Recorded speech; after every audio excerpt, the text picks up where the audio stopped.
Stunning churches like Sancreed in West Cornwall have been part of the community for hundreds of years. Parts of this one date back to the 13th century. But changes the Diocese of Truro are making could have far-reaching consequences for parishes across the region. We haven't had a vicar here for 9 years, but we are very lucky that retired clergy take our service. We need a priest. That's what we basically need. But with so many churches without priests at the moment, I don't think there's much chance of that. The bishop doesn't seem to be very keen on bringing priests down to Penwith. The diocese are proposing a set of changes called On the Way, which will see some vicars looking after 15 or 20 churches. They say it's vital to help modernise the church. There will be slightly fewer clergy if this plan is fully kind of implemented, but there will be more people doing work on behalf or in and on behalf of the church, including, for instance, more people working with children and young people, more people working in the kind of things that we do to support people in the most deprived communities, so food banks, debt support. And it's of particular concern to MPs who are regular churchgoers.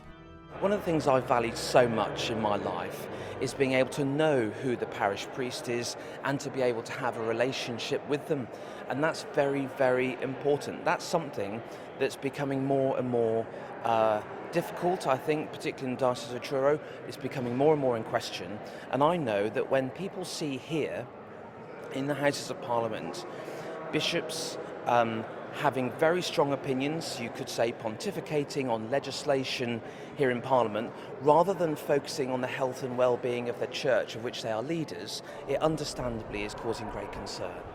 The Church of England is an extremely rich institution. It's one of our country's major landowners. There are certain dioceses, and Truro is one of these, where there are real concerns that there's money in the pot that's not being used to support and appoint clergy. Parishes are losing their clergy. You're getting these huge mega parishes which are unmanageable, and people, particularly in rural areas, are not being served.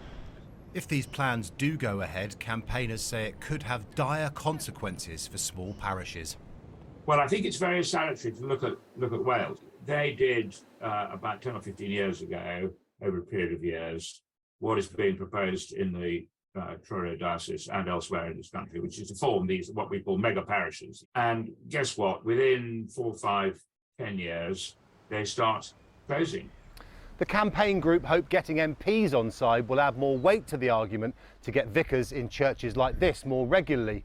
But whether that falls on deaf ears at the Church of England remains to be seen.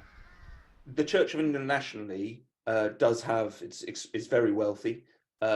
Some of that is being freed up. We'll put probably £10 million over the next 10 years or so on straight into parishes to supporting them.